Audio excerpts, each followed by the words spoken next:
Weather. Thanks to the AA.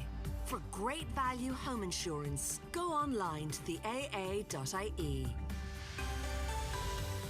Mostly dry with some cloud and sunny spells, scattered drizzle in parts, overnight lows of 9 to 12 degrees. And now you're up to date on News Talk.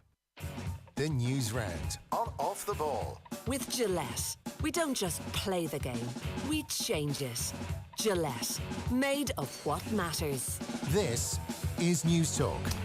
All right, you're welcome along. It is Thursdays Off the Ball. Nathan with you until 10 o'clock this evening. We've got a busy show ahead. John Giles, as always, with us at 7:30. He'll be looking ahead to the final day of the Premier League season. It's all going to go down to the wire in the battle for the top four and in the relegation spots. We'll have Leicester against Manchester United live for you here on Off the Ball this coming Sunday.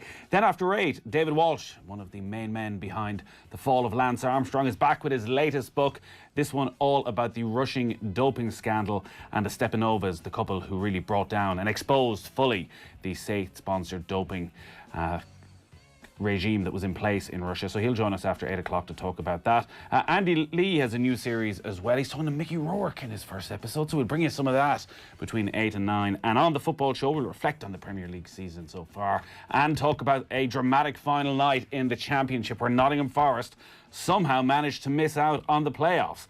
So all that coming your way a little bit later on. 53106 is the text number, at Off the Ball on Twitter. If you're out and about, the best place to listen in is on the brand new OTB Sports app. Just search OTB Sports in the Play Store or the App Store and you can listen to us. It is the easiest way to get the OTB Podcast Network as well for any of the stuff that you might have missed, including our entire Mt Rushmore series. It has come to an end for now, at least. We got finally today to the 32nd county. Richie McCormack is with me. Good evening, Richie. Nathan, you well? And Ronan Mullen is there as well. Good evening. Hi, Nathan. So, we've had our fair share of controversy across the last 3-4 months. Mt Rushmore kept us going through the lockdown. And today we finally arrived at Dublin. There was a bit of a north side, south side build up over the last few days. But today, finally, we got the final 4 selections. And as you'd imagine with Dublin, there was no shortage of controversy. I'll give you a few names, lads. Eamon Coughlin, chairman of the boards, one of our greatest ever athletes, didn't make it. Didn't make it. This was selected, by the way, this morning on OTBAM by John Duggan and by Brian Kerr. Robbie Keane, greatest ever goal scorer. Has anybody done more in a green jersey than Robbie Keane? Didn't make it. Ken Doherty, Ronan, world champion. Not on the list. Are you accepting of that? Dublin is literally in his nickname, Nathan. The darling of Dublin, Ken Doherty, isn't even on the Mount Rushmore. I find it's an affront to Ken Doherty. It's an affront to the brilliant game of snooker. But I think, I don't know if you just mentioned him there, but Brian O'Driscoll is surely the biggest. I was building up to it, Ronan. I was building up to that. No. That's the omission I can't get over. So no Heffo, no Johnny Sexton, no Kevin Moran, no Stephen Rhodes, no Liam Brady, no Cluxton. No Collins. No Roddy Collins. Not Steve even Collins. for you. Not even for you, Richie. And then, disgraceful. No Brian O'Driscoll. Not in the Dublin Mount Rushmore. This is going to be bloody awkward the next time he's in. Is that why we had him on last night? So we can maybe leave him off for a little while. Nobody's forgot about it. Unfortunately, we don't have the luxury with the other one. John Giles did not make Dublin's Mount Rushmore, and I got to talk to him in 20 minutes' time. I won't bring it up. Yeah, I wouldn't bring it up. There's been enough bad news in that man's life over the course of the last 3-4 months. I don't think he needs to learn what happened and what went on this morning at the hands of, let's put it this way, John Duggan. Do put it that way. I will hang him out to dry all day if Gilesy brings this up at 7:30. There were lots of kind words from before I reveal the final 4 selections for Dublin's Mount Rushmore. Let's hear what Brian Kerr, one of the judges, had to say about John Giles. And I think John Giles, I don't think I need to expand too much on John's career. People are probably very familiar with it now, and it is more his recent part in Irish sport and Irish football and Irish media. But, I go back to when he was playing for Leeds United back in the period 65. From that on, after he left Manchester United with a cup medal. And then he was the player we could go and see playing for Ireland. Not too often, there wasn't many internationals those days. But he was a brilliant player. great player with a top team for years and years and years, and then his career continued as a player manager. Eventually came home and played in Ireland, played for Shamrock Rovers, player manager at West Brom, and he hugely influential person on Irish football in terms of inspiring other people to play the game and in showing people how to play the game as he played it himself, and then as an analyst of the game, as he's been for so many years, a supreme analyst and an analyst with a great mind of the game, and very principled on how the game should be played too. You said it, Brian. Gilesy, not a good player, a great player, and still did not make this Dublin Mount Rushmore. So do you want to know who did? All right, there's one. Not now. What? I said not after Roddy Collins' omission. Okay, but get over it, Richie. Get over it. No Steve Collins either. Neither of the Collins brothers getting on. So, Dublin's Mount Rushmore, Paul McGrath is the footballing representative, ahead of Giles, ahead of Brady, ahead of Keane. Padraig Harrington, I think, was always nailed on for this as a 3-time major winner. Jim Gavin, obviously the first manager ever to lead a county to 5 in a row. And the final one, Michael Carruth, Olympic gold medalist. So, let us know what you think. Do get in touch, 53106. You can get in touch with us on Twitter as well, @OffTheBall. Send us your thoughts. Who would be on your Mount Rushmore? Let us know what the most controversial omissions were over the last few months. Like Brian Cody is right up there. No John Giles. No Brian O'Driscoll. Like, everyone has their own criteria. That's the one thing. There is no set criteria. Ultimately, it does come down to some form of personal opinion. And there is always the battle, and I do feel at the end of all this, when we tally it all up, that football will be underrepresented because they don't wear their county jersey. And Dublin was always going to be the most difficult. And like, how do you choose between Jim Gavin and Heffo? Gavin, the greater success, but did Heffo at the time make more of a personal impact than Jim Gavin did? In a way, this Dublin team, some sort of miniature little version of them, should be put on the Mount Rushmore. That it's not really one individual that stands out. Or That's Kevin not how it Moore. works. What about Kevin Moore? Yeah, Kevin's a decent shout. There's so many. Like, there's absolutely Liam Brady. You hadn't even mentioned. Duffer. Like, to have the career. But Brady, like, for the career that Liam Brady had in England, in Italy, and on the international stage, the fact that he's only being mentioned now at 10 minutes past 7 is scandalous. Ronan, does Michael Carruth deserve to be in the Final Four? Oh, well, you can't argue with the credentials, but you can't argue with the credentials of most of the 20 or so people you listed there, Nathan. So it's a tough one. It was always going to be 4 from a very long list. But like Steve Collins, dual world champion from Dublin, made as big of an impact almost in the 90s, given his fights with Chris Eubank almost were crossover. But Michael Carruth, gold medals are few and far between in Irish sports history, so we have to acknowledge that. But for John Giles, I don't think he needs our plaudits necessarily, Nathan. When he was picking his own all-time 11s, both Leeds and Ireland, he chose not to put himself in. Yeah, he did that, Ronan, on the assumption that when other people were picking things, they would put him in. I think you say he doesn't need our plaudits. Let's see about that. He's comfortable in his own skin. I think John Giles knows how good he was. He probably sure enough of that at this stage. The problem with all of these conversations over the last few months, Richie, is that when you get into it's easy to say who should be on it. It's who you take off it. And you can say, did Michael Carruth have the same impact on Dublin as some of those on the list? But we haven't had many Olympic gold medalists. So therefore, No. Michael Carruth, maybe we underestimate what an achievement it was. It does just feel that even Ken Doherty would have felt at that time, around 97, made more of a cultural impact on Dublin than Carruth's gold medal. Or maybe I'm just showing my age. I think you're probably showing your age a little bit. I think I vividly remember that Saturday morning when Michael Carruth won his gold medal. Like, Dublin came to a standstill.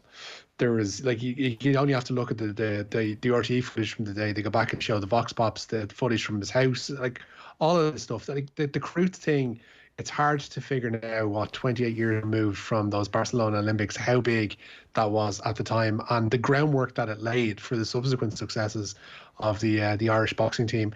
And one Kay Taylor can attest to that as well. And Carruth's still involved, obviously, in the IABA. So, like the volume of work that he's done for his sport and for his county is absolutely huge. And to be honest with you, the most surprising element of all this is that we made it to county number 32 after the shambles that was you including Kilban on the Mayo Mount Rushmore. Funnily enough, right, I'm getting a lot of stick from this decision internally. I've had little or no abuse about it externally or from people from Mayo. Who are you putting in instead of Kilban? And are you saying that because the way the west of Ireland was neglected for centuries by people in Dublin, that his father had to emigrate because Mayo had been left behind by the people of Dublin, that he doesn't deserve to be on this? Nonsense. So he is there as a representative of all the people that were forced to leave this country, and we're not going to backtrack on that. We may backtrack if we decide to do a 33rd county and have a Mount Rushmore of our sports people who weren't, the granny rule Mount Rushmore, if we decide to do that over the last few weeks. But until then, I shall not be backtracking. O'Driscoll was hard done by there. Like, arguably the greatest player in the Northern Hemisphere of the last 2 decades, of the professional era. And he doesn't even get in his own Dublin Mount Rushmore. Come on. Rog got in. Paulie got in. I don't know. Yeah, the one thing you could say, Brian O'Driscoll, how many of those people you name could claim to have been the best, like, at their sport at a given time in the world? It's probably Paul McGrath's probably maybe pushing best centre back in the world at a certain time, but probably never got that recognition. Whereas O'Driscoll, I think, was widely considered, at least for a couple of years, to be a cut above the rest. So yeah, he is absolutely hard done by. Like, pretty much everybody around him has been picked in the tee in a Mount Rushmore. Like, Rob Kearney, I presume, was in your Louth Mount Rushmore. Oh, nailed on. Tommy Bowes in the Monaghan Mount Rushmore. O'Gara's there. Ireland AS, Tommy Bowe, yeah. Darcy was screwed over as well in Wexford. So whatever it is about that Irish centre partnership, they have not been recognised. Kerr must have had a side bet on with Michael Carruth. You can't take the gold medal, that should be, the gold medal away from him, as they'd say. But I'd have Liam Brady, Giles and O'Driscoll in ahead of him. Well, you can only have one of them is the problem, Phil. I'd include Ronnie Delaney, Olympic winner, says Brian H. in Dublin 9. Well, Brian H. in Dublin 9. Ronnie Delaney was born in Arklow and is actually on the Wicklow Mount Rushmore. Brian Mullen's all day a warhorse. When it got tough, he excelled, says Bobby the Dub. And don't forget Tony Hanaho as well. Michael Carruth, what are you on? Did you not see Dancing with the Stars? Ed, who's about to launch a dirty protest. Seems a bit extreme. That's very extreme. The late Jim Steins left out as well. Great player in 2 codes. Does the Dublin Mount Rushmore, given all the build-up, does it actually top the 32 county Mount Rushmore series? Is that the strongest 4 we've put together? I think Down surprisingly caught people unawares that Down came up the blind side, and I think you'd have to say they're right up there too. Yeah, I think the fact it was a 32 county Mount Rushmore made it interesting. We knew Cork was going to be impressive, and it certainly was, but Down had McIlroy and George Best. So that's hard to beat. But the Dubs will obviously think that they're right up there. Stephen Roach, what about him? Didn't make the list. End of story. So, Richie, we're actually running out of time. There's a lot of sport going on. There's a lot of sport going on, so fire ahead.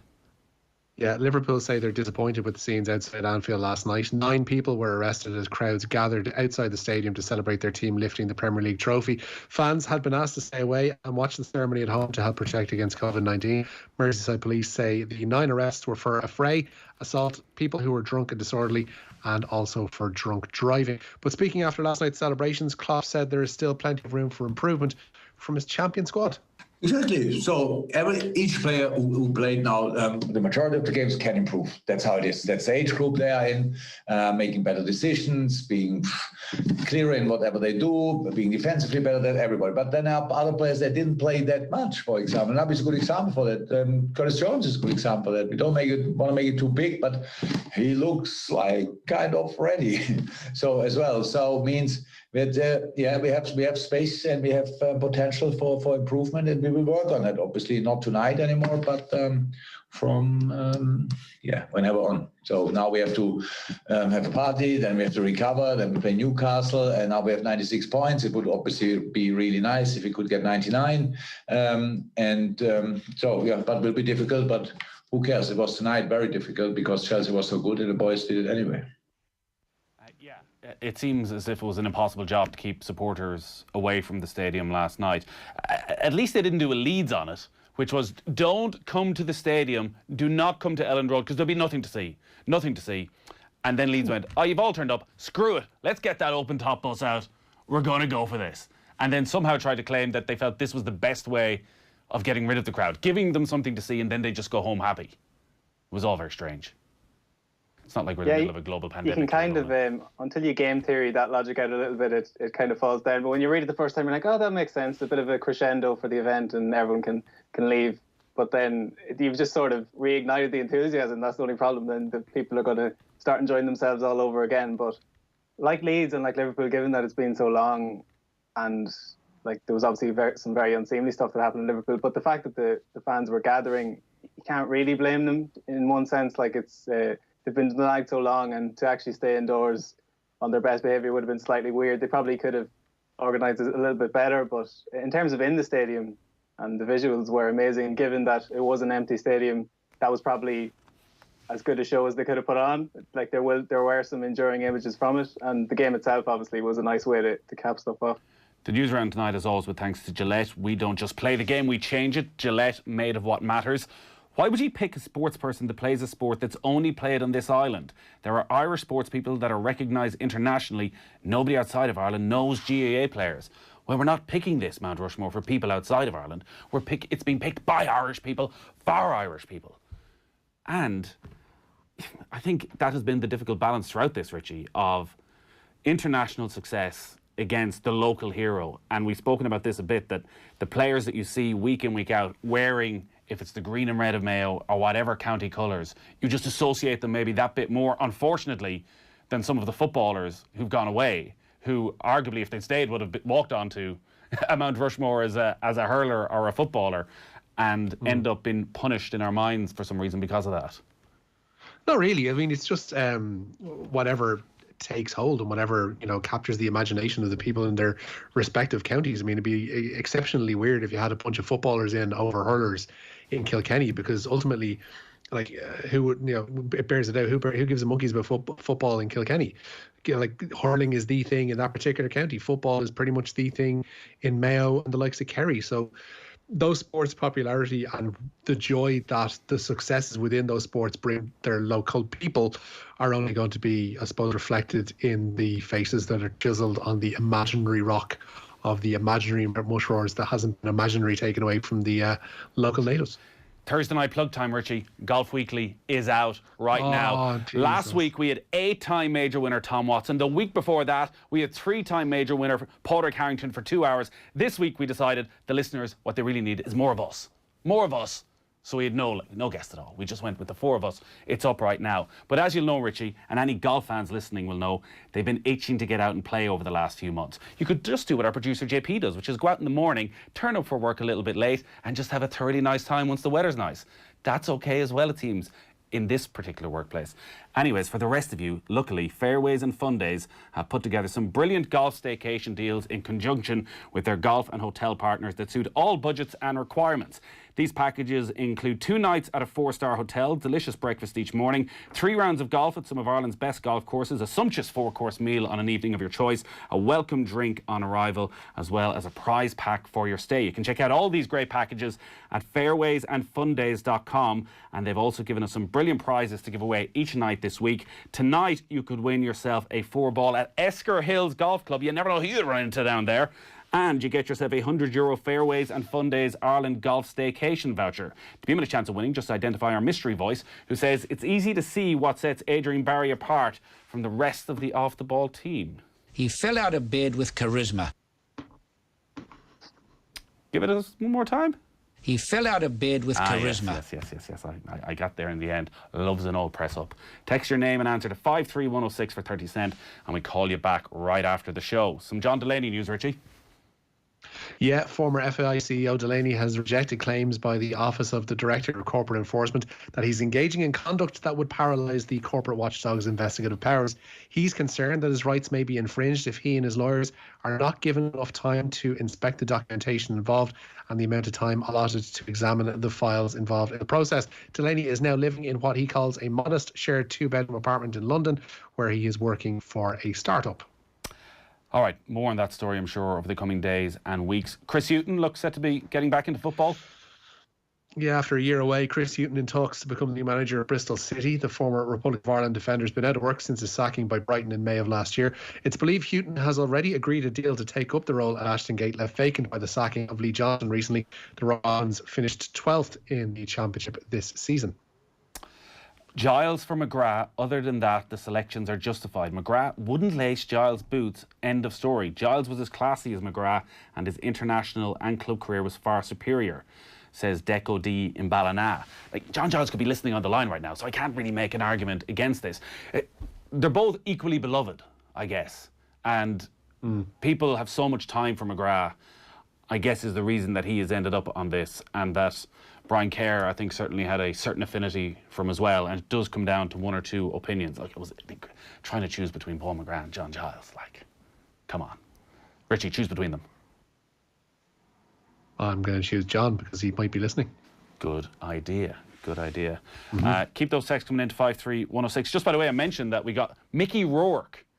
Andy Lee is a new series with Seat coming up. It's going to be live in full on our YouTube channel from 8 o'clock, and you can get it, the full podcast, in the highlights section of the OTB Sports Network. And we'll play you a sample of it between 8 o'clock and 9 o'clock as well. Mickey Rourke, Ronan. Andy's starting it big time. He's sort of setting a high bar. Oh, very much so, and I'm sure they'll get into it in the interview, but some boxing prowess on the Rourke side of things as well. Had a bit of a link up with Freddie Roach, the famous trainer, and that wildcard gym almost spun out of Mickey Rourke thinking he could become a boxer. Never quite worked out that way, as people will be aware. It did try and have a few exhibitions, and exhibitions have become all the rage, as I'm sure Richie might mention, but it's a great start to the series for Andy. It certainly is. Yeah, give us that news line. He mentioned boxing exhibitions, Richie. Who's back? Yeah, Mike Tyson will end a 15-year retirement from boxing in September. He's announced an 8-round exhibition contest with former 4-weight world champion Roy Jones Jr. The fight is the first event for Tyson's Legends Only League. He's promising that the venture will see the former best athletes in their field relive their glory days one more time. All right, great stuff, Richie. Thanks as always. Cheers, lads. Ronan, thank you. Cheers, Nathan. Next up, we're going to have the man who we're going to build a special mountain for, all for himself. His very own personal Mount Rushmore. John Giles is with us next. The News Round on Off the Ball. With Gillette, we don't just play the game, we change it. Gillette,